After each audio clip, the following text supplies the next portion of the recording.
commencer avec quelque chose de plus mollo. Peut-être vous n'aimez pas les romans amoureux, les histoires de princesses, comme moi. Mais vous connaissez tous comment se terminent ces histoires-là. Moi, j'en ai jamais lu, je sais pas comment. Non, vous le savez. Et là, je vous raconte l'histoire typiquement. Hein? La princesse a en vue un prince charmant, mais cet amour est impossible. Et plusieurs embûches, difficultés surviennent, et finalement, ils peuvent se rencontrer et s'aiment beaucoup. Et comment est-ce que ça se termine? Ils furent heureux et eurent de nombreux enfants. Ah, je savais que vous connaissiez ça, ma gang de passionnés d'histoires de princesses. Ils furent heureux et eurent de nombreux enfants. Pourquoi j'ai pensé à ça cette semaine? C'est parce que, suivez-moi, on va arriver à la Bible à un moment donné. Ils furent heureux,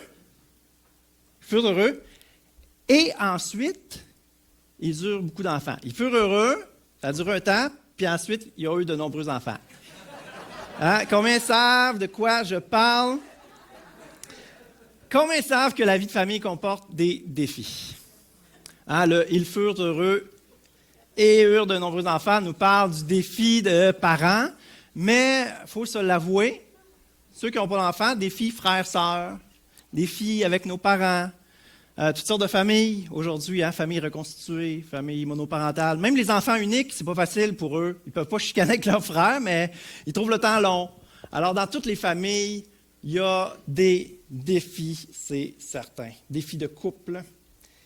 Et on pense que les grands-parents, eux, n'ont pas de soucis. Non, il y en a encore plus, parce que là, ils se soucient encore de leurs enfants, ils se soucient de leurs petits-enfants, puis après ça, les petits arrière-petits-enfants qui arrivent, et là, les grands-parents se développent un ministère de prière, ils n'ont pas le choix de prier au moins 3-4 heures par jour, parce qu'ils portent trop de personnes dans leur cœur. La famille comporte beaucoup de défis. On va regarder un petit peu à la famille de Jésus. On n'a pas beaucoup de détails dans la Bible sur la famille de Jésus. Vous allez voir une belle histoire qui se trouve dans l'Évangile de Marc. Je n'ai pas amené ma Bible, je voulais lire dans ma Bible aujourd'hui, puis je me fais mes copier-coller sur mon carton, mais c'est pas pareil. Ouvrir la Bible, c'est bon. Il me semble que ça fait plus solennel, ça fait plus vrai. Ceux qui ont leur Bible, vous êtes invités d'ouvrir votre Bible. J'en profite tant qu'à faire une parenthèse un peu par rapport. Je vous encourage à prendre des notes. Vous savez, peut-être que, comme moi, il arrive que vos temps dévotionnels à la maison soient ennuyeux, routiniers. Je l'avoue, parfois, ça arrive. On trouve que c'est routinier. Mais si vous avez pris des notes le dimanche matin, il y a un temps dévotionnel de la semaine, vous pouvez ressortir vos notes. Ça fait un temps différent. Il y a plein de trucs pour avoir des bons temps dévotionnels, se faire un horaire de prière. Je parlais à notre ami Gilbert Barbeau, qui va peut-être venir prêcher prochainement. Il me disait qu'il y avait ça, lui, un horaire de prière tous les jours, il prie pour différents sujets.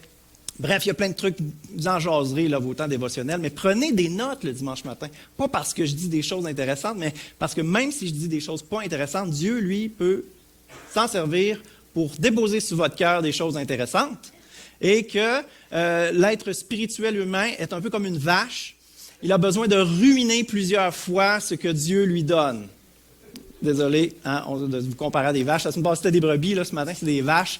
On a besoin de ruminer la parole de Dieu dans nos cœurs. Amen, vous êtes d'accord avec ça? OK, je reviens à l'histoire de la famille de Jésus dans Marc 3, versets 31 à 35. Sa mère et ses frères arrivèrent donc. Ils se tenaient dehors et l'envoyèrent appeler. La foule était assise autour de lui. Et on lui dit, « Voici, ta mère et tes frères et sœurs sont dehors et te cherchent. » Il répondit, « Qui est ma mère et qui sont mes frères? » Puis il promena le regard sur ceux qui étaient assis tout autour de lui et dit, « Voici ma mère et mes frères. En effet, celui qui fait la volonté de Dieu, celui-là est mon frère, ma sœur, ma mère. » On va prier ensemble ce matin. Merci Seigneur pour la réalité de la famille. On réalise, et on va le réaliser encore plus en profondeur ce matin, comment la famille est chère à ton cœur. C'est pas pour rien que Dieu, en 3 personnes, il y a le Père et le Fils. C'est la famille qui est là, qui est représentée. C'est très profond dans le cœur de Dieu. Et Seigneur, je crois que à travers cette réalité de la famille, tu veux nous faire réaliser des choses profondes, spirituelles. Seigneur, tu veux nous donner, chacun d'entre nous, d'être des grands-parents selon ton cœur, des enfants selon ton cœur, des frères, sœurs selon ton cœur. Alléluia. Viens déposer en nous, Seigneur, ton amour, ta passion pour la famille. Et je te prie, Seigneur, vraiment que chaque personne puisse entrer davantage dans ta volonté pour sa vie, dans le nom de Jésus. Amen. Et là, j'imagine une des sœurs de Jésus ou sa mère dire, « Ben voyons donc, il ne comprend pas qu'on fait ça pour son bien, là, on vient pour le chercher, pour le ramener, ça n'a pas de bon sens, tout ce qui se passe. » Parce qu'en fait, dans cette histoire-là, qu'est-ce qui se passe? Jésus est retourné dans son patelin. Il retourne là, dans son hood, il retourne dans l'endroit où il a grandi. Et sa famille en profite pour aller le trouver parce qu'elle est inquiète. Son ministère prend de l'ampleur. Vous savez, Jean-Baptiste avait eu un ministère quand même d'une grande renommée. Les gens venaient de partout pour le voir. Et là, Jean-Baptiste a entériné le ministère de Jésus. Il a dit, moi, je suis venu pour préparer le terrain de ce gars-là. Fait que toute la célébrité de Jean-Baptiste, toute sa renommée, il dit, écoutez, moi, si j'étais là, c'était pour que lui puisse venir faire son ministère. Je suis venu préparer le terrain. Puis là, en fait, aussi, Jean-Baptiste, lui, il s'est fait zigouiller. Alors, il est vraiment plus là. Et là, tout l'intérêt est sur Jésus. Jésus fait beaucoup de miracles. Les foules le suivent. Je suis en train de lire l'évangile de Marc. Dans Marc, il y a de l'action dans Marc. Hein. Aussitôt, il se passe ci, ça bouge tout le temps. Et là, ça dit qu'il n'y avait même plus le temps de manger. Ils veulent aller se reposer. Ils sont pas capables d'aller se reposer. Ils veulent traverser l'autre bord. Il y a déjà des gens qui les attendent. Ça roule, ça roule, ça roule. Son ministère, c'est la folie. Jésus se nomme 12 disciples, 12 gars qui vont le suivre partout. Et là, sa famille voit là, que ça prend des dimensions, ça prend une proportion là, un peu inquiétante. Alors, c'est ce que ça dit un petit peu plus tôt dans ce même passage-là de Marc 3, que Jésus et ses disciples se rendirent à la maison. Et la foule se rassembla de nouveau, de sorte qu'ils ne pouvaient même pas prendre leur repas.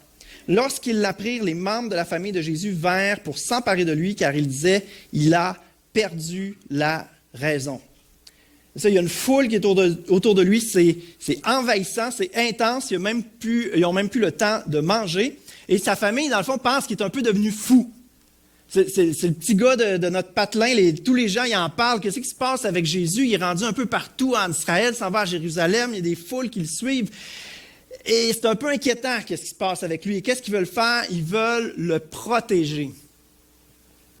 Et c'est quelque chose de tout à fait naturel, de tout à fait humain. Puis je crois que c'est quelque chose qui est très présent aussi dans notre culture québécoise. On se méfie, on a peur, on craint de ceux qui ont du succès. C'est qui la personne qu'on a... moi, je suis né dans les années 80. Là, la personnalité québécoise qu'on a le plus ridiculisée, c'est la personne la plus connue québécoise sur la planète, c'est Céline Dion. C'est-tu plate? On a une qui réussit à faire le tour de la planète, d'avoir du succès, elle est multimillionnaire. Tout le monde, c'est la plus belle voix sur la planète. Ça dépend des goûts, là, mais quand même, en termes de popularité, ça parle. Mais non, on est en train de critiquer. C'est plat. C'est dans notre nature humaine, on se méfie.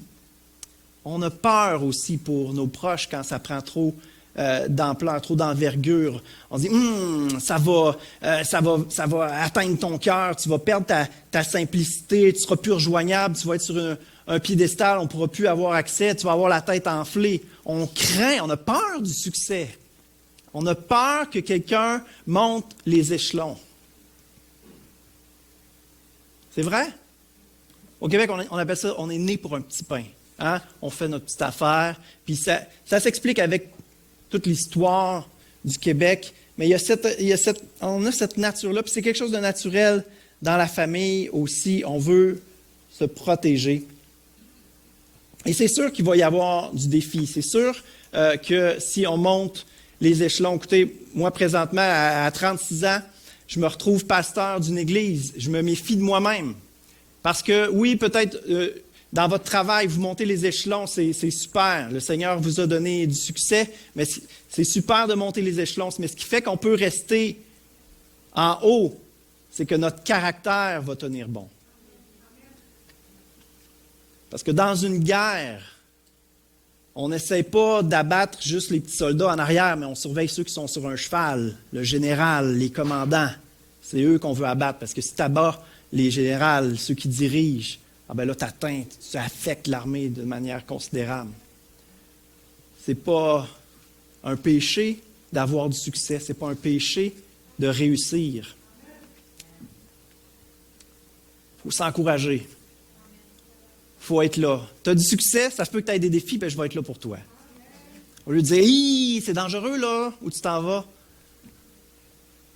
Tu vas avoir des défis, je vais être là avec toi, je vais être là pour toi, je veux te soutenir.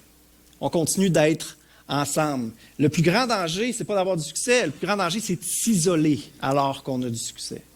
Alors que les responsabilités sont de plus en plus grandes, que la pression est la plus grande, c'est là qu'on a plus besoin que jamais d'être entouré d'une famille qui nous aime, pas d'une famille qui nous tire dans les ailes. J'ai écouté une émission, je m'y connais très très peu écoutez, le mot ne me vient même pas tellement je ne m'y connais pas. La vie dans une ferme, je m'y connais en agriculture. Puis j'avais écouté ça à la TV pendant, tu sais, j'écoute même pas beaucoup la TV, mais pendant une pause au travail, ça jouait à la TV. C'était vraiment intéressant. Il fallait qu'il se débrouille, là. Il n'y avait quasiment pas de moyens. Mais bref, il avait décidé de faire un enclos pour les poules. Puis là, il faisait l'enclos pas très haut, je ne comprenais pas trop. Puis, une image extraordinaire.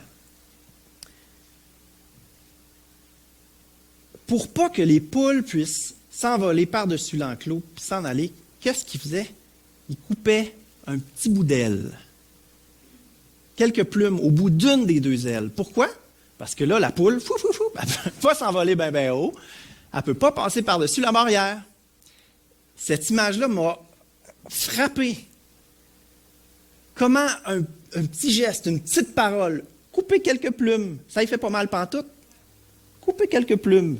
Et là, tout d'un coup, ne peut plus prendre son envol. Ne peut plus prendre son envol. La personne aurait eu ce qu'il faut pour prendre son envol, pour atteindre de nouveaux niveaux, pour dépasser les limites, gagner du terrain, changer les choses, avoir un impact. Une petite parole, tirée dans les ailes, ne peut plus s'envoler. Ça ne prend pas grand-chose. C'est fragile souvent. C'est fragile la passion, le zèle, le désir pour plus. Bien souvent, je crois que c'est le Seigneur qui met cette ambition-là, ce désir pour plus, cette souffrance, ce fardeau pour... Ça ne devrait pas se passer comme ça. Les choses peuvent changer, les choses peuvent s'améliorer. On a ça dans notre cœur. Oui, on n'est pas parfait, effectivement. Souvent, notre passion, nos ailes, nos talents, ça a besoin d'être sanctifié, comme on dit. C'est vrai, ça a besoin d'être transformé, d'être parfait. C'est le verbe parfaire, améliorer, corriger, remodeler. Mais en soi, souvent, ces talents-là, ces dons-là, ce zèle-là, cette passion-là, c'est pas mauvais. Ça a juste besoin d'être bien modelé par le potier, pour pouvoir s'en aller dans la bonne direction. Puis ça a besoin surtout d'être entouré d'une famille qui aime, qui croit en l'autre. On est tous différents, mais on a tous besoin d'encouragement. Amen. Alors, il y a une foule autour de Jésus, c'est envahissant, c'est vraiment intense, sa famille s'inquiète et désire le protéger. Aujourd'hui, on va parler de la famille et ça peut être un petit peu mêlant parce qu'on utilise le mot famille pour trois choses, trois familles. La famille terrestre, biologique, adoptive, notre famille dans laquelle on a grandi, on comprend ça. Mais notre famille spirituelle, notre famille intime, notre assemblée, notre église locale, ça c'est une famille dans laquelle on est appelé à grandir. Et il y a aussi la vraie famille, la famille du Père. Il y a un Père. Il y a un Fils unique qui est mort pour nous, pour qu'on soit appelés fils et filles de Dieu. Il y a une famille. C'est la vraie famille. Qui est ma mère et qui sont mes frères? C'est ceux qui font la volonté de mon Père. Il y a un passage particulier. On va sauter Jean 8, 39, mais Luc 14, 26. Jésus qui va dire, « Si quelqu'un vient à moi, et s'il ne hait son père, sa mère, sa femme, ses enfants, ses frères et ses sœurs, et même sa propre vie, il ne peut être appelé mon disciple. Et quiconque ne porte pas sa croix et ne me suit pas ne peut être mon disciple. » C'est quand même intense, hein, ce passage-là. Et c'est l'idée de calculer la dépense. Est-ce que tu es prêt à renoncer à tout pour suivre Jésus? Et si tu as réalisé que Jésus a donné sa vie pour que tu puisses vivre, Jésus est mort à ta place, bien effectivement, tu lui dois tout. Mais de réaliser qu'on lui doit tout puis de vouloir vivre pour lui, c'est quand même ça implique quand même de regarder à ce pourquoi on vivait avant. Vous comprenez? Pourquoi je vivais avant? Là, maintenant, je veux vivre pour Jésus, mais pourquoi je vivais avant? Bien, souvent, la première réponse, c'est « je vivais pour moi ». Vous êtes comme moi? Je ne suis pas tout seul. Je vivais pour moi, je vivais pour mon succès, pour ma gloire, ma réussite. Je vivais pour être heureux. Hein? Je croyais que je pouvais trouver ma petite recette du bonheur à moi. Je vivais pour mes enfants, je vivais pour des bonnes choses, bien souvent. Des bonnes choses. J'aime ça l'expression « bon hein? ». Jésus se fait dire « bon maître ». Il dit « ah, Dieu seul est bon. Dieu seul est bon ». De s'attacher à la famille de Dieu, de suivre Jésus, ce n'est pas une déresponsabilisation par rapport à notre responsabilité dans notre famille terrestre, dans notre famille biologique, famille adoptive, dépendamment dans quel genre de famille vous êtes né, parce que la famille terrestre, biologique, elle est extrêmement importante au cœur de Dieu. On vient de lire, hein, Jésus qui dit, si tu ne hais pas ton père, ton frère, ta sœur, c'est intense. Si tu ne... Il dit, tu ne hais pas toi-même, et même sa propre vie. Hop là! J'ai lu ça, moi. Si tu ne hais pas ton père, l'expression est vraiment forte, hein? Et même sa propre vie. Il est question de quoi? Il est question de dévouement, de dévotion. Il est question de suivre Jésus d'une manière radicale, que c'est la priorité de ma vie, c'est de suivre Jésus. Mais regardez bien dans 1 Timothée 5, verset 8. Si quelqu'un ne prend pas soin des siens, et en particulier des membres de sa famille proche, il a renié la foi et il est pire qu'un non-croyant. Ça sonne contradictoire un petit peu, hein? Mais ce qu'il faut comprendre, l'esprit derrière ce qui est dit dans les paroles de Jésus, celui qui ne hait pas son père, sa mère, sa soeur, c'est celui qui n'a pas dit « il n'y a rien qui va m'empêcher de suivre Jésus ». Celui qui ne dit pas « il n'y a rien qui va m'empêcher de suivre Jésus », effectivement, n'est pas digne d'être appelé mon disciple. C'est ce que Jésus va dire. Sauf que Jésus, le Père, le Fils, le Saint-Esprit, c'est Dieu. Et dans le cœur de Dieu, oui, l'attachement à Jésus est très important, mais la responsabilité envers notre famille est importante aussi. Ouf, qu'est-ce que ça veut dire? Ça veut dire qu'il faut devenir le fils que Dieu veut qu'on soit pour nos parents. Il faut devenir le frère, la sœur que Dieu veut qu'on soit pour nos parents. Devenir un grand-parent avec un cœur selon Dieu. Devenir un petit-fils, une petite-fille avec un cœur selon Dieu. Un frère, une sœur, un oncle, une tante avec un cœur selon Dieu, selon ses priorités à lui. Amen? Avec non seulement Jésus, non seulement Dieu comme première priorité. OK? Non seulement? Oui. Non seulement comme première priorité, mais Dieu au cœur, au centre de toutes les priorités. Comprenez-vous la nuance? Oui, Dieu en premier. Oui, Dieu est la priorité numéro 1, mais Dieu est au centre de chacune des sphères de nos vies. Ce n'est pas toujours un combat entre tu choisis Dieu ou ta carrière, tu choisis Dieu ou ta famille. Non, non, c'est soit un travailleur avec un cœur selon Dieu, soit un membre de famille selon ce que Dieu veut que tu sois, soit transformé par Dieu dans ton rôle de parent, dans ton rôle d'enfant, de conjoint. Y a-t-il quelqu'un ici qui a une famille parfaite? Mauvaise nouvelle pour nous, Dieu, il veut qu'on grandisse au sein de notre famille. Ouais, mais je ne l'ai pas choisi. Justement, c'est lui qui l'a choisi. Ouf! Come on, une autre. Pourquoi celle-là? Il y a des défis. Il n'y en aura pas de facile, comme on dit. Mais effectivement, si on vit dans la facilité, il n'y aura pas de croissance.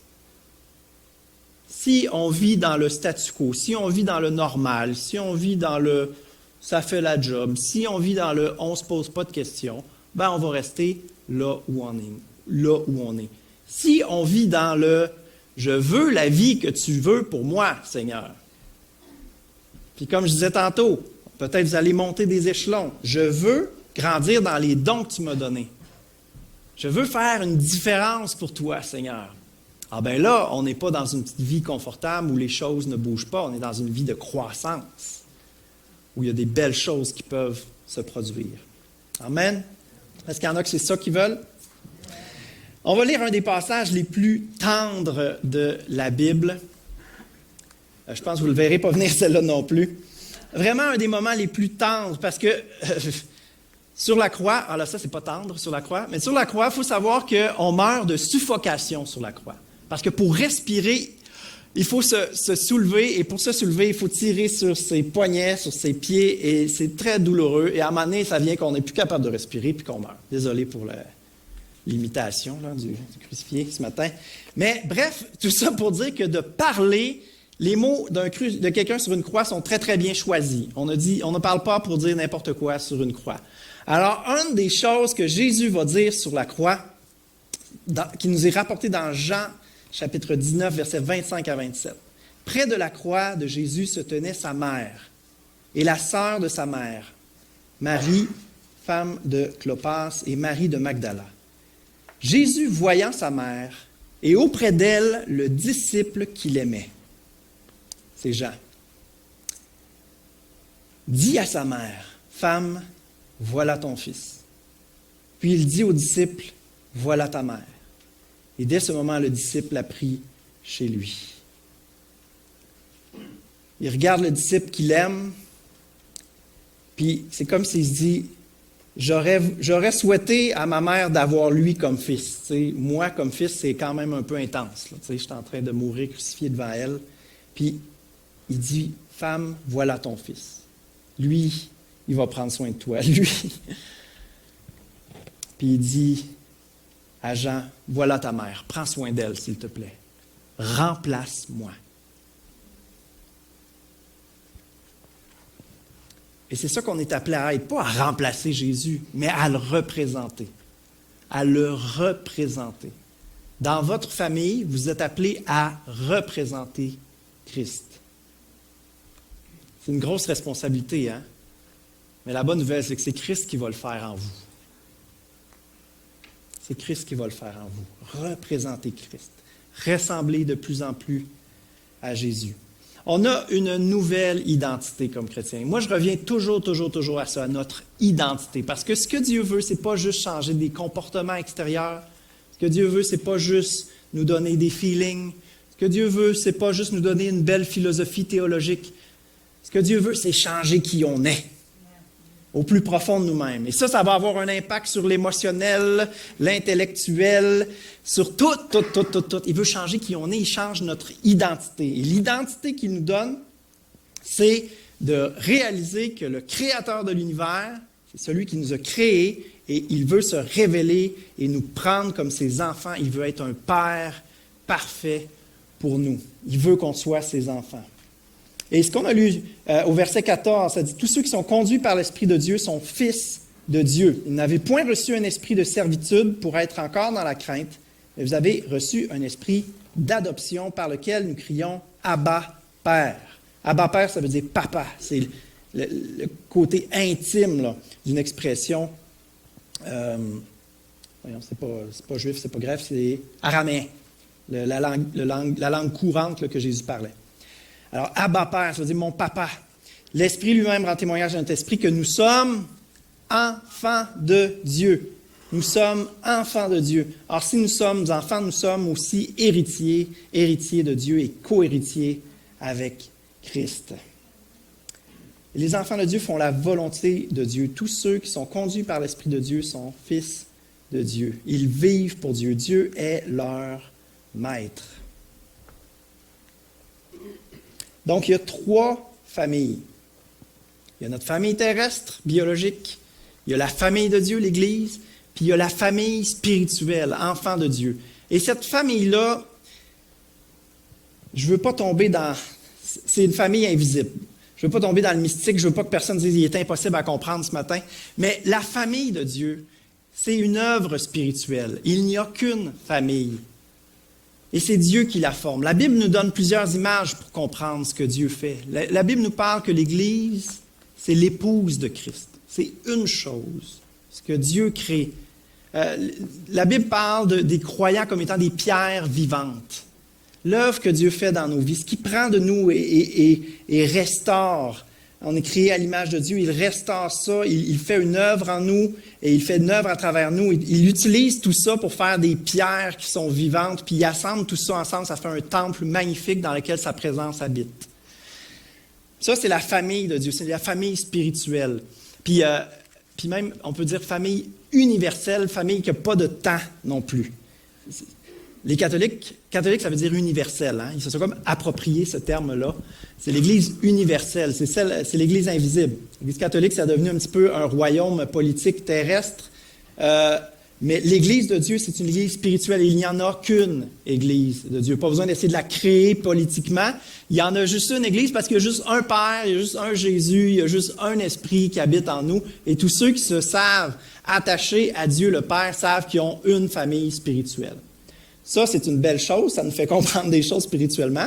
Mais l'autre étape d'après, c'est que Dieu veut qu'on grandisse dans une famille bien terre à terre, concrète, une Église locale, une assemblée. Ça, c'est l'environnement dans lequel Dieu veut qu'on grandisse.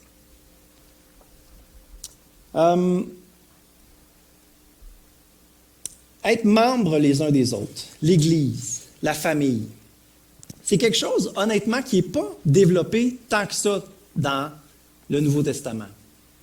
Peut-être vous pensez au verset qui dit « N'abandonnez pas votre assemblée comme plusieurs ont coutume de le faire ». Oui, la Bible parle de l'importance d'être attaché à notre Église locale. Mais honnêtement, elle n'en parle pas tant que ça. Puis pourquoi elle n'en parle pas tant que ça? Parce que c'était une évidence à l'époque. Personne ne se posait la question. C'était juste, c'est la normalité. Ils n'ont pas besoin de se faire enseigner là-dessus, c'est la normalité. À l'époque, être un individu, ça n'avait pas de sens. L'individu, c'était pas un électron libre là, qui est capable de vivre tout seul. Pour eux, ça aurait été complètement ridicule de penser comme ça. L'être humain est dépendant des autres êtres humains. On a besoin les uns des autres. Pas le choix d'être en relation. Avant, on peut comprendre un peu comment ça fonctionnait avant, tu sais, mettons avec le troc. Tu n'as pas le choix d'être un petit peu en bon terme avec le forgeron si tu veux avoir des outils pour travailler sur ta terre. C'est vrai? Aujourd'hui, on a l'impression de ne pas être en contact avec un forgeron parce qu'on va chez Canadian Tire chercher ce qu'on a de besoin. Puis on pense qu'on est autonome, qu'on vit nos affaires tout seul, qu'on n'a pas besoin des autres parce qu'on gère toutes nos affaires tout seul. Mais oui, mais c'est des êtres humains qui ont fait tout ce que tu utilises, là. Tu achètes du lait à l'épicerie, ben oui, mais il y a quelqu'un qui s'est occupé de cette vache-là. Je commence à comprendre ces choses-là maintenant que je suis en région. Je prêche pour les gens de la ville, là. C'est vrai qu'on met ça sur Internet. On est dépendant. C'est absolument ridicule de penser qu'on est indépendant. Puis, c'est vraiment une pensée. Tu sais, quand on y pense, je ne veux pas. Tu sais, là, typiquement, là, la crise d'adolescence, de vouloir être indépendant puis libre, là, tu sais. On dirait qu'on est comme ça, la société au complet, une gang d'adolescents qui pensent qu'on est indépendant. Alors que quand on réfléchit un petit peu, on est plus dépendant que jamais. On utilise un paquet de machines qui ont été créées, inventées par plein de monde. Dernièrement, en faisant des rénaux, je réalise que payer les taxes, c'est pas quelque chose qui se fait toujours. Mais là, pour moi, c'est un non-sens. Tu vas venir comment chez nous faire mes rénaux? Tu vas prendre la route qui a été construite par qui? Par le gouvernement. Puis là, on ne paierait pas nos taxes. Ça ne marche pas. On est dépendants, on est interdépendants les uns des autres. Puis si tout le monde payait ses taxes, on paierait moins de taxes. Mais on est interdépendants, on a besoin les uns des autres. Amen. La communion fraternelle, c'est vraiment un défi en ce moment, avec toutes les restrictions qu'on se fait donner, avec les masques qu'on a d'en face, puis moyen de se faire un hug, un câlin, une petite poignée de main, juste ce qu'il y avait de plus naturel avant. Il faut passer par-dessus ça. Il faut passer par-dessus ça. Alors, lâchez pas. Lâchez pas. Il faut réaliser. Il y a une parole qui a été donnée ce matin, c'est le fait qu'on est dans les temps de la fin. La pression augmente, la difficulté augmente. Il ne faut pas se laisser abattre. Il faut prendre conscience de la difficulté. Il faut prendre conscience du combat, du défi qui est devant nous. Puis le Seigneur veut nous rendre capables de triompher de ces choses-là. Amen. La semaine prochaine, on va prendre la communion. Celle qui faisait les annonces aussi bien ce matin a dit que les annonces, c'est bon, qu'on est supposé chérir le temps d'annonce.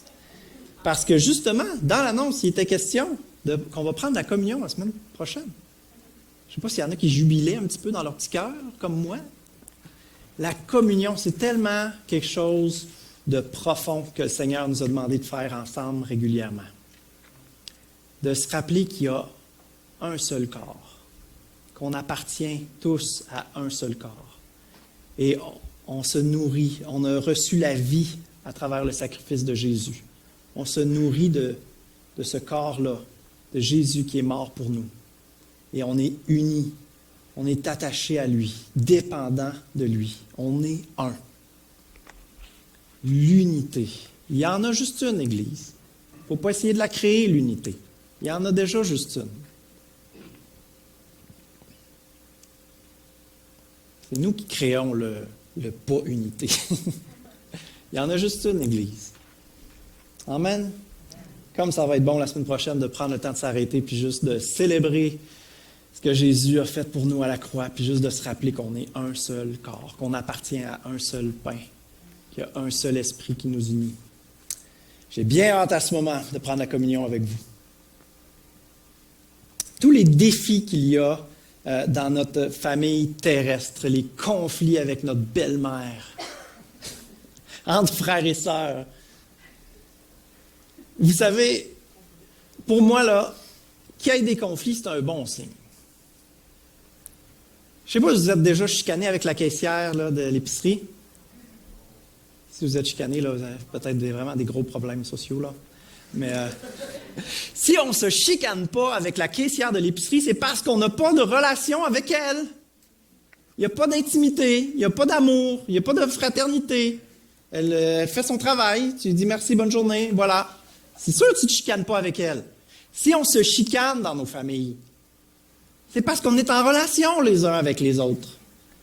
Et moi, je crois que le fait d'être en relation avec les uns avec les autres, c'est la famille là, qui est interreliée, qui est en relation, c'est le contexte dans lequel Dieu veut qu'on grandisse.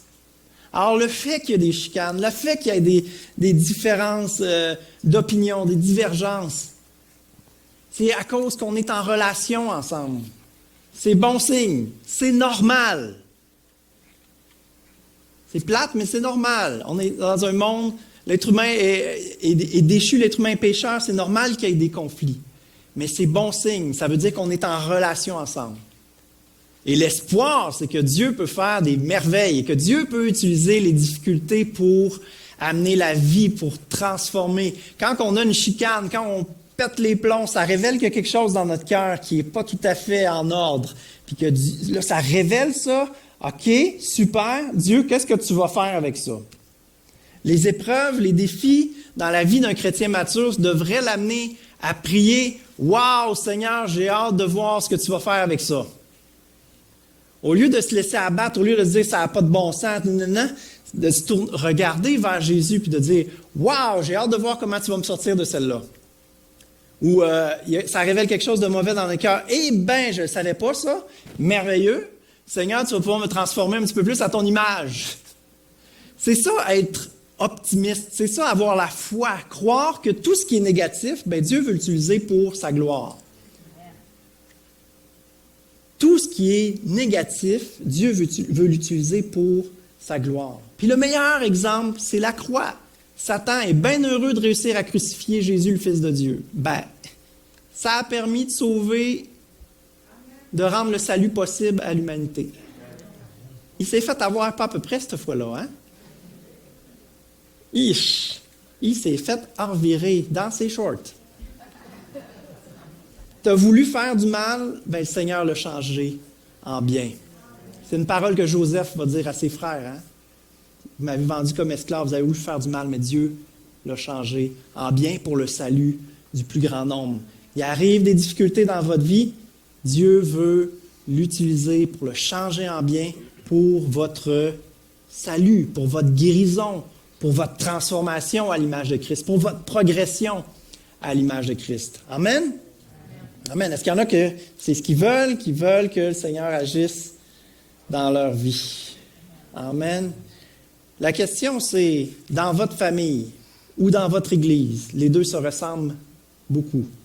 Êtes-vous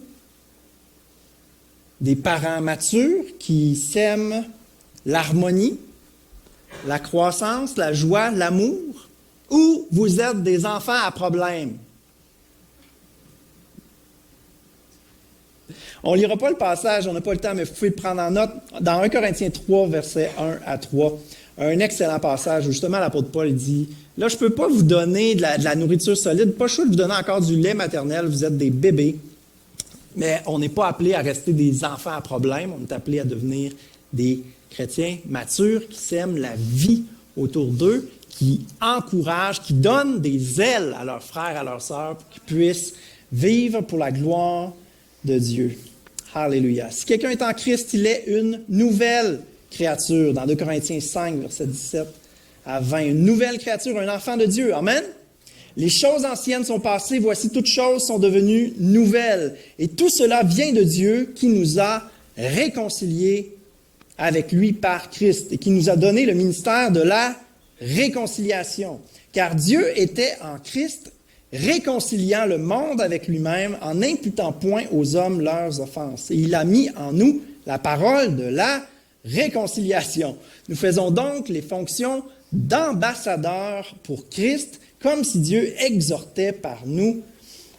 Nous vous en supplions au nom de Christ, soyez réconciliés avec Dieu. Christ, le réconciliateur. On peut donner plusieurs étiquettes magnifiques à Christ, mais celle-là, c'en est une. Christ, le réconciliateur, c'est ce qu'il est venu faire. Il est venu rendre possible, il est venu être le pont entre les êtres humains pécheurs, indignes de Dieu, puis ce Dieu saint, parfaitement saint, auprès de qui les êtres humains n'ont rien à voir. Impossible de connecter avec un Dieu parfaitement saint, humain, ordinaire que nous sommes. Jésus est venu faire le pont. Ceux qui passent par Jésus, voilà, ils ont accès au Père. Ceux qui passent par la croix, ceux qui passent devant la croix puis qui disent « Wow, c'est moi qui méritais ça. Merci Seigneur. » Puis le Seigneur les relève, dit « Voilà, tu es réconcilié avec le Père. » C'est tellement simple, hein? Mais c'est quelque chose qui doit se passer au plus profond de nous-mêmes. C'est quelque chose qui doit se passer dans le cœur, à l'intérieur, au-dedans de nous. Puis Dieu voit au cœur. Alors si on le fait de façon superficielle, si on le fait de façon intellectuelle, juste émotionnelle, léger, superficielle, Dieu, il voit le cœur. On ne peut pas jouer une game devant Dieu. Fonction d'ambassadeur pour Christ. Alors, fonction d'ambassadeur pour le réconciliateur. Alors, qu'est-ce que ça veut dire? Ça veut dire dans l'Église, on est ambassadeur de Christ, on représente Christ. Et une autre chose qui est tout à fait naturelle chez l'être humain, c'est qu'on a des attentes envers les autres. Et là, dans l'Église, c'est supposé être des chrétiens. Alors, on s'attend à ce que ce soit des bonnes personnes, gentilles, accueillantes, rien de méchant, aucune magouille, aucune arrière-pensée. On s'attend à ça, n'est-ce pas? C'est vrai? On s'attend à ça. La question, c'est, vous, êtes-vous ça, vous? C'est ça la vraie question. si c'est supposé être ça dans l'Église, ben vous, prenez le lead. Prenez le lead. Devenez-le, le représentant de Christ. Ben oui, on ne devrait pas avoir à représenter Christ. L'Église, c'est des chrétiens. Ben oui, mais tu sais, on est en cheminement et chacun fait sa part. Et chacun a des dons différents, chacun a des personnalités différentes. Chacun est l'esclave du grand maître, là, qui est parfait. Être un esclave de lui, c'est merveilleux. Il y a la liberté dans le service envers Dieu. Mais chacun est... pourquoi je dis esclave du grand maître? Parce que chacun relève de Dieu. Tu sais. Fait que de critiquer l'esclave de quelqu'un d'autre, c'est pas de tes oignons. Tu sais. C'est pas à toi de faire ça. Dieu, il le connaît. Dieu va avoir affaire à lui. Tu sais. C'est Dieu qui va le juger en bout de ligne. Puis bien souvent, en fait, on comprend absolument pas c'est qui cette personne-là. Sa personnalité est différente, ses dons sont différents, son rôle est différent, sa mission est différente. Puis en fait, Dieu donne pas beaucoup le rôle de surveillant, là. Non, c'est pas une mission qu'il confie là, généreusement là, à tout le monde. Non. Parce que nos priorités pour les autres s'avèrent rarement être celles que Dieu avait pour telle personne. Amen. Ça revient toujours à l'amour. Ça revient toujours à l'amour. Notre rôle, c'est ça. Dieu va s'occuper des difficultés, des défis de la personne. Alors, l'Église vous déçoit? Ben, vous représentez Christ dans l'Église. Votre famille comporte des défis, représentez Christ. Votre famille ne mérite pas votre pardon? Ben, vous non plus, vous ne méritiez pas celui de Dieu pour vous. Le pardon a un coût. OK, qu'est-ce que tu veux dire? Ben, ça veut dire que tu as subi quelque chose, puis tu renonces à ce que l'autre le subisse. Donc, tu subis le coup, puis c'est ça qui est ça. T'sais, bien concrètement, quelqu'un brise ton jouet, ben là, tu n'as plus de jouet. Puis de pardonner, c'est de relâcher l'autre. Tu n'as pas besoin de remplacer mon jouet. Okay? Ça peut-tu être plus simple que ça? C'est vraiment juste ça. Le pardon a un coût. Si vous voulez, à plus grande échelle, le coût du pardon par rapport justement au péché de l'humanité, Dieu, ça y a coûté quoi, son pardon? Jésus sur la croix. Ça coûte cher. Le pardon, effectivement, ça coûte cher, mais on est appelé à être ambassadeur de Christ. On est appelé à représenter le réconciliateur. La vie, là, c'est l'école de l'amour.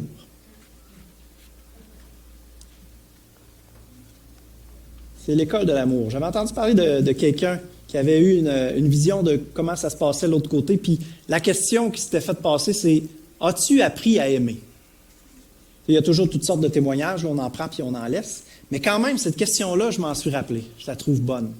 As-tu appris à aimer?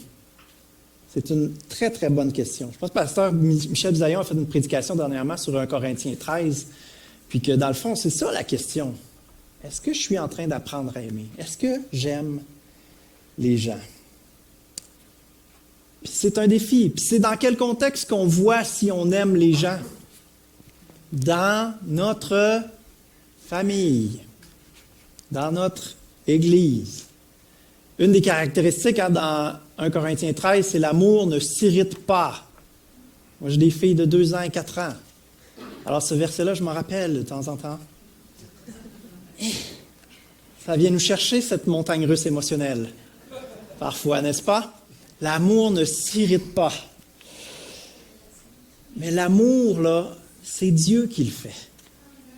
Fait que de réaliser que je m'irrite, la meilleure chose à faire, c'est de prendre du recul un petit peu, puis de me rappeler que c'est Dieu qui peut le faire. L'amour, ça se force pas tant que ça.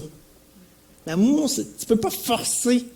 L'amour, c'est un des fruits de l'esprit. Un arbre ne force pas pour faire sortir une pomme. Non, la pomme vient naturellement. Donc, quand on manque d'amour, c'est pas en forçant « il faut vraiment que j'aime cette personne-là ». Non, c'est en relâchant « OK, Seigneur, tu veux que j'aime cette personne-là ». C'est quoi ça? Ça s'appelle la prière. La prière, c'est de prendre du recul. Quand on n'aime pas, quand on agit mal, quand on fait du mal autour de nous, c'est parce qu'on est trop proche de nos problèmes. On est trop proche, on voit juste ça, puis là, on veut agir sur nos problèmes, on veut changer les choses. Par la prière, qu'est-ce qu'on fait? On prend du recul. Ah, c'est ça le problème. OK, ouais, pas si pire que ça, finalement. Ouais, Dieu, il est plus grand que mon problème, hein, de cette perspective-là. La prière, c'est ça, ça nous amène une perspective plus large. Ça nous amène à réaliser qu'est-ce qu'il y a dans notre cœur, premièrement, avant les problèmes extérieurs à nous-mêmes.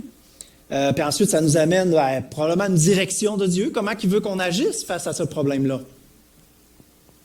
Quand on s'irrite, moi dans mon cas, c'est ça, quand je m'irrite avec mes filles, la meilleure chose à faire, c'est d'arrêter, prendre une bonne respiration. Papa, c'est pas facile. L'amour, c'est quelque chose de divin. Fait que, cherchez pas là, à le créer par vous-même. Il faut que Dieu change notre cœur, que Dieu travaille notre cœur. Puis, je peux témoigner que des faiblesses dans ma vie, des difficultés que j'avais, par exemple, la patience. J'étais quelqu'un d'impatient. Je ne pouvais pas aller aux toilettes tout de suite, je pétais les plombs quand j'étais petit. J'étais vraiment quelqu'un d'impatient, puis nerveux. Puis je me rappelle, dans mon milieu de travail, je suis infirmier, puis j'avais une équipe avec moi, les infirmières auxiliaires, les préposés, puis c'est arrivé plusieurs fois, des préposés qui viennent me voir. Ah, c'est le fun quand c'est toi qui es là.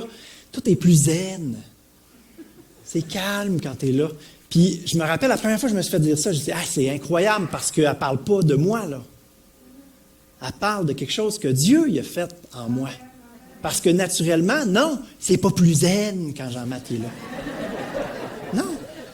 Humainement, ce que j'étais naturellement, non, c'était pas plus zen. Mais Dieu y a fait une œuvre en moi, puis ben, coudonc, ce qui était une faiblesse est devenu une force. J'ai pas de mérite. Merci pour le compliment, mais... Puis je me rappelle, c'est la première fois, j'avais été un peu pris de court, mais les autres fois, j'en ai profité pour raconter un petit peu ce cheminement-là. Tu sais, que non, naturellement, je n'étais pas comme ça, mais que Dieu il a fait la différence. La vie, c'est l'école de l'amour. As-tu appris à aimer? Ben, on est placé dans notre famille terrestre, dans notre famille, notre Église pour grandir. Une autre belle invention là, de l'époque présente, je dis ça parce que tantôt j'ai parlé de l'espèce de communauté, là, qu'on a inventé l'individualisme dans l'ère actuelle. Mais une autre chose qu'on a inventé, c'est le sentiment d'appartenance. L'importance d'avoir un sentiment d'appartenance. Puis je me rappelle, ça m'est arrivé de parler avec des gens, tu sais, comment ça va à l'église.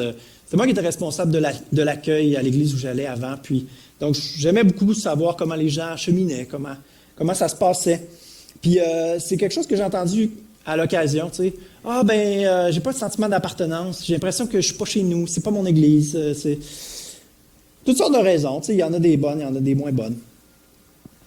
Mais, je vais vous poser la question. De 0 à 10, votre sentiment d'appartenance à l'Assemblée évangélique Pentecôte de Saint-Honoré.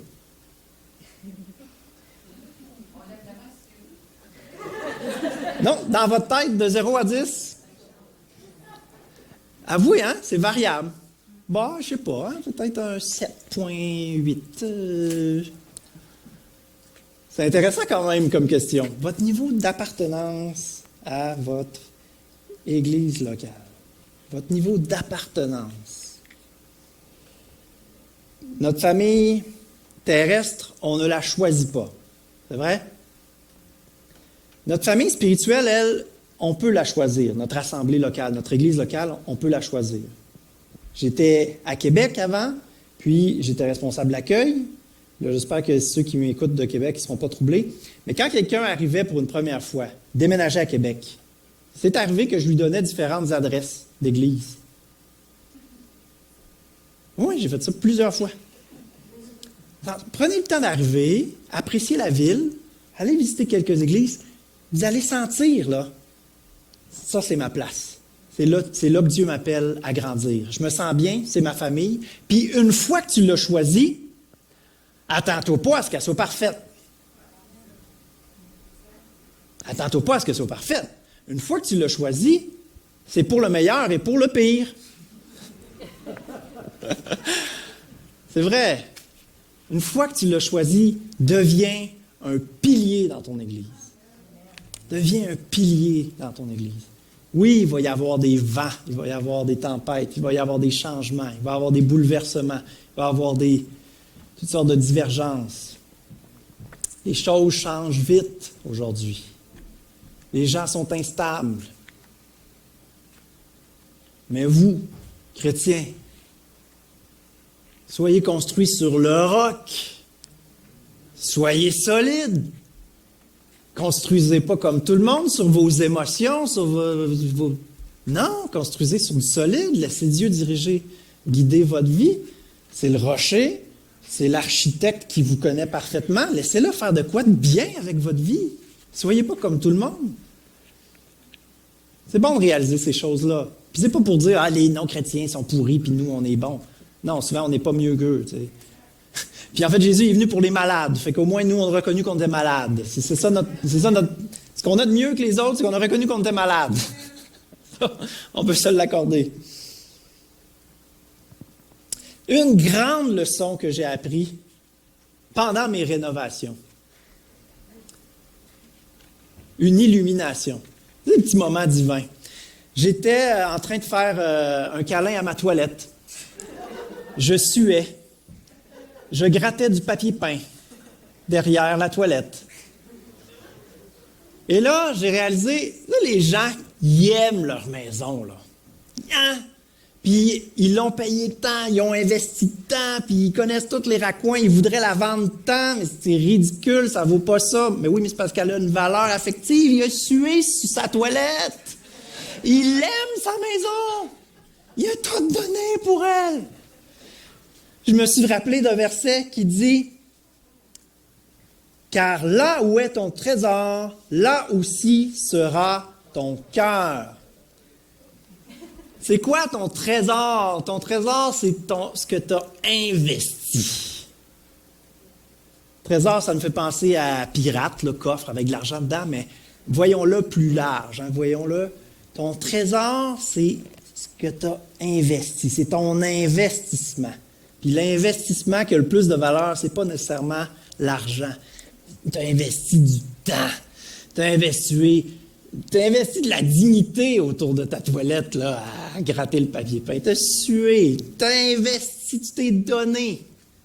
Puis là, ensuite, tu te réalises que tu aimes ta maison. Pourquoi? Parce que là où tu t'es investi, là va être ton cœur. Ton sentiment d'appartenance de 0 à 10. Comment tu t'investis dans ton Église depuis les derniers mois, depuis les dernières années? De 0 à 10. Est-ce que les deux chiffres se ressemblent un petit peu?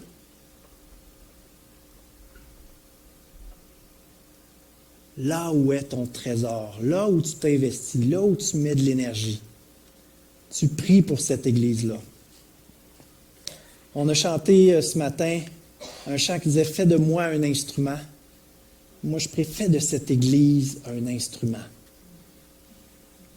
Quand vous allez vous mettre à prier pour que Dieu fasse de votre Église une famille accueillante, quand vous allez prier pour que Dieu fasse de votre Église un instrument pour la gloire de Dieu, quand vous allez mettre à travailler pour que ça puisse se réaliser, votre sentiment d'appartenance va monter en flèche, mes amis.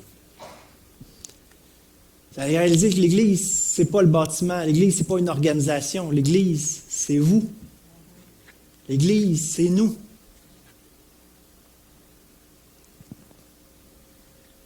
Comment faire monter ce sentiment d'appartenance? Bien, la première, j'ai plusieurs pistes à vous donner. Le premier, c'est de participer. Participer aux événements, c'est d'encourager la personne qui l'organise. Ce que tu fais, ça a de la valeur. C'est important, je veux être là, je veux participer. Puis par votre présence, vous êtes une bénédiction pour les gens qui sont là. Vous êtes un encouragement. Puis vous allez grandir parce que les activités qu'on organise, normalement, c'est pour que les gens puissent grandir avec le Seigneur. Deuxième chose, restez connectés. Restez connectés, oui, avec les gens de l'Église, mais restez connectés avec Dieu. Restez connectés à Dieu. Parce que Dieu, son Église, il la porte chèrement dans son cœur. Il est mort pour elle. N'est-ce pas? Alors, si vous êtes proche du cœur de Dieu, vous allez sentir son cœur battre pour son Église. Tu la trouves misérable, son Église? Ben oui, Dieu il est plein de miséricorde. Exactement. C'est vrai? Dieu aime son Église. Restez proche de son Église. Puis, restez proche de Dieu. Comment qu'on fait ça? Lis ta Bible et prie à chaque jour. N'est-ce pas? On attend ça depuis quand on a grandi à l'école du dimanche. Mais c'est vrai, temps de dévotion personnelle, à tous les jours. J'avais lu une étude, c'est niaiseux, si vous n'aimez pas le côté scientifique, je suis désolé, moi je suis infirmier, j'ai fait mes études en sciences. Et les statistiques, j'aime beaucoup ça. Puis il y a même une firme aux États-Unis qui fait des statistiques sur les églises et sur les chrétiens. Puis une des études qui était faite, c'était le sentiment de croissance personnelle, puis le nombre de dévotions personnelles, de temps à part avec Dieu par semaine. Puis il réalisait tout simplement que c'était assez évident que quelqu'un qui réussit 4 fois par semaine à avoir un petit temps avec Dieu, remarque que dans sa vie, il grandit avec le Seigneur. Moi, je ne suis pas là ce matin pour vous taper sur la tête, je suis juste là pour vous dire, si vous prenez du temps avec le Seigneur, il y a fort à parier que vous allez grandir avec le Seigneur. Temps dévotionnel avec Dieu, on ne peut pas passer à côté. Restez connectés avec la Bible, parce que dans la Bible, Dieu parle. Il y a des personnages bibliques. Vous allez pouvoir vous identifier à des personnages. Il y a toutes sortes de plans de lecture, toutes sortes de façons de lire la Bible. Et vous allez connecter avec d'autres chrétiens. Je parlais tout à l'heure de l'Église universelle, une Église qui est intemporelle. Je me rappelle d'avoir lu les confessions d'Augustin, de Saint-Augustin, puis c'est au 4e siècle. Puis je me rappelle de lire ça, puis de connecter avec Augustin. C'est devenu mon pote, Augustin, mon frère. Je connectais avec lui parce que je réalisais qu'on avait découvert le même Dieu. Donc, j'ai un frère qui a vécu au 4e siècle. Mais c'est ça, lire la Bible, c'est ça, lire des livres, c'est découvrir des frères, des sœurs. Puis on n'est pas tous pareils, on peut avoir des opinions différentes sur des choses secondaires, mais on peut recevoir beaucoup de bons de chaque enfant de Dieu. Et l'autre élément que je chéris particulièrement, on en parle moins souvent, mais c'est le prier sans cesse. Parce qu'on parle souvent du temps de dévotion, mais on ne parle pas souvent du prier sans cesse. Le prier sans cesse, c'est garder la ligne ouverte. Regardez, rappelez-vous que Dieu il est là, tout le temps. Il est tout le temps là. Prier sans cesse, c'est ça. Soyez conscient que Dieu est présent. Il est partout. Il est là. Puis la foi, c'est ça. C'est de se rappeler que Dieu est toujours là, que Dieu veut se révéler. En étant conscient que Dieu est toujours là, il peut se révéler de toutes les manières, de toutes sortes de façons. Je me rappelle en écoutant la radio, je ne peux même pas vous dire quelle tourne, mais c'est arrivé, je me posais des questions, je lisais ma Bible, j'ai eu mon temps personnel avec le Seigneur le matin, puis c'était en écoutant la radio, une tourne pas chrétienne, là, n'importe quoi, puis une petite expression, 2-3 mots, c'est ce que j'avais besoin. Puis je l'ai pris comme une réponse de Dieu parce que ça parlait exactement à ce que j'avais sur mon cœur. Merci Seigneur pour cet auteur-là, j'ai aucune idée, mais bref, les mots, ces 3-4 mots-là, ça a été ce que j'avais besoin, puis merci Seigneur pour ça. Restez connectés aux gens de l'Église, c'est certain, on insiste là-dessus, c'est un gros défi avec le déconfinement et tout ça, mais il y a vraiment un désir sincère de grandir en Église. Un désir sincère de grandir avec Dieu. Dieu veut que vous deveniez comme Christ. Ne tolérez pas d'être dans la situation que vous êtes, mais développez un désir profond, un désir sincère de devenir comme Jésus. Amen. Et impliquez-vous. Parce que quand on s'implique, c'est là qu'on connecte avec les gens. Vous savez, je suis venu une fois jusqu'à maintenant. Je m'excuse de ne pas être plus assidu à la réunion de prière. J'ai pas pu... faut bien que je sois de temps en temps avec ma famille aussi. Mais je suis venu une fois, puis la fois que je suis venu, j'ai appris à connaître quatre personnes que je ne connaissais pas. Quand on vient à des événements autres que le dimanche matin c'est un peu une foule. Quand on vient à des événements ou quand on s'implique, on connecte avec les gens qui sont là. Ben oui, je m'appelle de toi Marcel, Guy, Cindy qui était là. C'est là qu'on connecte, c'est là qu'on a l'occasion vraiment de connecter cœur à cœur, de connaître les gens, en s'impliquant, en travaillant ensemble. Puis c'est important pour moi de faire dans la prédication une invitation à s'impliquer, parce qu'il y a des besoins dans l'Église. Je l'ai parlé la semaine passée que pendant qu'on est ici, pour qu'on puisse avoir un temps tranquille, il y a des gens qui sont impliqués en bas.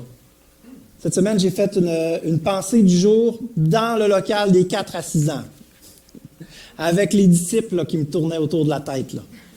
C'était juste pour... pour montrer que c'est beau ce qui se passe là. Il y a des belles choses, il y a des enfants qui grandissent, qui entendent parler de Jésus. Il y a tellement de belles choses à vivre. Puis peut-être que vous seriez en âge d'être grands-parents, puis vous n'avez pas de petits-enfants. Ben, il y a plein de petits-enfants ici qui pourraient vous aimer comme un grand-papa, comme une grand-maman. Si vous vous impliquez avec les enfants, vous allez connaître les parents, vous allez connaître des familles, vous allez trouver ça beau. Vous allez avoir l'impression de participer, de faire partie de leur famille, puis de faire partie de la vie de l'Église. C'est magique. Le sentiment d'appartenance va se développer alors que vous allez vous impliquer. Et il y a plusieurs besoins. Alors, dépendamment de vos dons, de vos talents, de vos intérêts, au son, il y a des besoins. Au multimédia, moi j'avais des dompteurs de souris, il y a des besoins. Pour mettre les versets pendant que le pasteur parle. À la caméra, il y a des besoins. Il y a la garderie, il y a les enfants, les ados. Puis il y a différents rôles aussi. Là. Vous ne serez pas responsable de toute la gestion administrative, puis de l'enseignement. Puis... Non, vous êtes là pour servir. Vous pouvez assister à un moniteur, vous pouvez donner l'enseignement, dépendamment de vos dons. Puis tranquillement, vous allez pouvoir mettre à profit vos dons. Mais juste d'être là, ça fait une différence. Il y a des besoins aussi au niveau de l'accueil, du secrétariat. Il y a une série qui va commencer les vendredis le mois prochain, pour le moment, dans une série excellente sur les propos malveillants, parce qu'on veut semer la vie avec nos paroles, et c'est tout un défi de contrôler cet organe-là dans la bouche, qui peut faire des ravages, mais qui peut faire des merveilles aussi. Alors, les vendredis soirs, les séries, c'est recommencé. Et la série qui suivra, là, ça va être vraiment un encouragement à grandir dans notre leadership, dans notre influence, dans notre implication, faire une différence dans l'Église notamment. Et donc, toute cette idée-là de mobiliser une armée, de mobiliser une équipe qui fait une différence ici à Saint-Honoré et dans la Beauce, et de réaliser qu'on fait partie de quelque chose de plus grand, qu'on fait partie de la famille de Dieu, qu'on fait partie de la famille de Saint-Honoré, qu'on est ici ensemble pour grandir et que Dieu veut faire une différence à travers ça. On n'a pas idée de ce qui se passe dans les lieux célestes alors qu'on fait notre petit rôle d'obéissance à nous. Je demanderai aux musiciens de s'approcher. C'est un verset qu'on cite souvent quand on parle d'évangélisation, quand on parle du rayonnement de l'Église. Et ce verset, il faut se l'appliquer pour soi-même, il faut se l'approprier. Un des témoignages les plus puissants que l'Église peut avoir. À ceci, tous connaîtront que vous êtes mes disciples à l'amour que vous aurez les uns pour les autres. À l'amour, ça nous ramène encore à l'amour. Est-ce que j'aime mon Église? Mais celui qui aime s'investit, celui qui aime prend soin, celui qui aime encourage, celui qui aime pardonne. Puis on veut se rallier ensemble pour avancer dans un même but, un même amour, parce qu'on est une famille. Alléluia. On peut pencher les têtes ensemble et on va prier. Alléluia.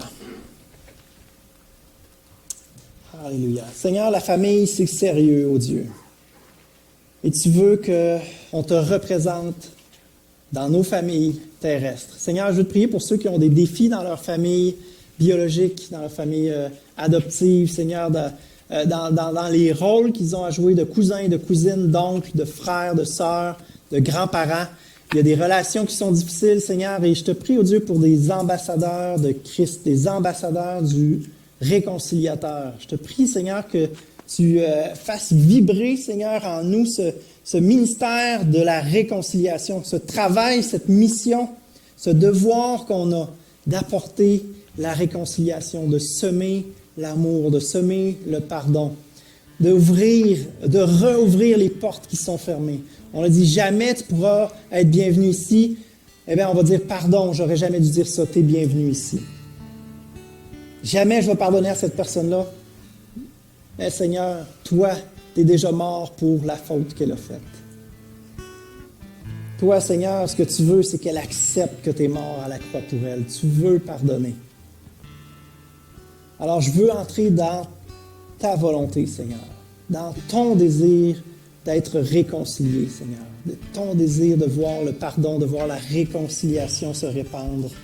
Alléluia. Alléluia. Alléluia. Je veux prier pour cette Église, Seigneur. Et j'imagine un beau repas de famille.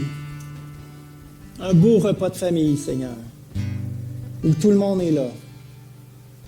Et oui, on a des goûts différents. Et oui, on ne mangera pas tous autant de légumes. Et oui, il y a des enfants qui courent partout. Oui, il y a plein d'imperfections, il y a plein de choses qui ne sont pas parfaites. Mais c'est normal. On est une famille. Puis on s'aime parce qu'on a décidé de s'aimer. Puis on s'aime parce que tu es là, Seigneur, puis que tu déverses ton amour dans nos cœurs. Puis on apprend à apprécier la simplicité, ô Dieu. On apprend à apprécier justement ces petits enfants-là qu'on pourrait voir comme des dérangements. Là, on apprend à les voir avec ton regard de Père, Seigneur, qui est juste fier de ses enfants. Et oui, nos progrès sont petits. Nos progrès sont misérables parfois. Mais toi, tu as les yeux d'un grand-père qui est fier. Toi, tu as les yeux, tu as l'oreille d'une grand-mère qui demande juste à pouvoir écouter ses enfants, ses petits-enfants, qui vivent des défis, qui vivent des difficultés. Alléluia, Seigneur. Répands ton cœur d'amour, de famille, Seigneur, dans cette Église. Alléluia. Saint-Esprit, est-ce qu'on peut juste ouvrir les bras devant Dieu en signe de vouloir recevoir de lui? Recevoir, Seigneur, ton cœur pour la famille, oh Dieu. Recevoir ton amour. Alléluia. Alléluia. Merci, Seigneur, pour l'unité, oh Dieu. On veut célébrer l'unité qu'il y a dans cette Église, Seigneur, malgré les différences d'âge, différences culturelles, Seigneur, différences d'opinion. Alléluia. Malgré toutes les différences, chaque personne est différente, chaque personne est unique, chaque personne est bienvenue ici. Alléluia. Oui, Seigneur Jésus. On prie pour une maison, cette Église, que ce soit une maison chaleureuse, où tout le monde se sait bienvenu. Alléluia. Dans le nom de Jésus.